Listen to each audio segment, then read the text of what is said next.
And I think at this time, when we really look at health and plant-based diets and the ability for people to transition away from fast foods using plant-based diets, it's something where we're actually get to be the tip of the spear on some of that education and that practical transition.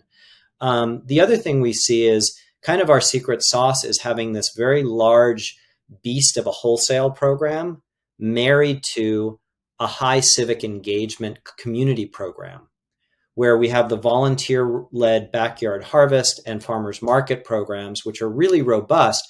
They don't kick off the pounds by any chance that the wholesale program does, but those in concert create an organization that's about sharing abundance, no matter how you look at it. And it also allows our community members to get involved from a volunteer standpoint or from a donor standpoint. And another way people can get involved is obviously donating money. We are a 501c3. We raise money. Our budget last year was pretty modest, but we saw, and if you look at our kind of audited statements, a $4 million budget created $120 million in social impact, meaning the value of the food we distributed. Where can you get that kind of return on investment as a donor? So we welcome donors, we welcome volunteers, we welcome the produce community as well. And, we're going strong and looking to the next 250 million pounds. As Rick was talking about, just our partners as well, that we've now expanded to over 340 hunger relief partners, which has been a really inspiring thing as well. And one thing we wanted to mention is that we just celebrated with one of our partners. They've received 1 million pounds worth of fresh produce from us, and they had just started about 2 years ago. So just to show you, just give you an example of just why it's important for an organization like Food Forward to exist. Because although they started 2 years ago, they've now surpassed 1 million pounds in terms of donations of fresh produce from us. And one of the most imperative things for individuals to also understand is that our mission and our operations in the way that we retrieve and recover food is really imperative, just simply because access is key.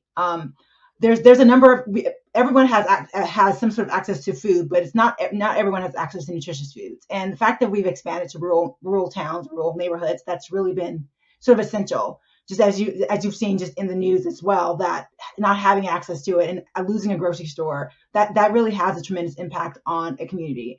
And so having an organization like Food Forward is essential, just in terms of not only emergency impact, but just long term as well. I guess one last thing I want to say in just the area of inspire others is, we've seen this juggernaut of growth, but we've also had this opportunity to continue to see our mission trickle out. I had the good fortune of being connected with a school in Hawaii through a friend of mine that lives there.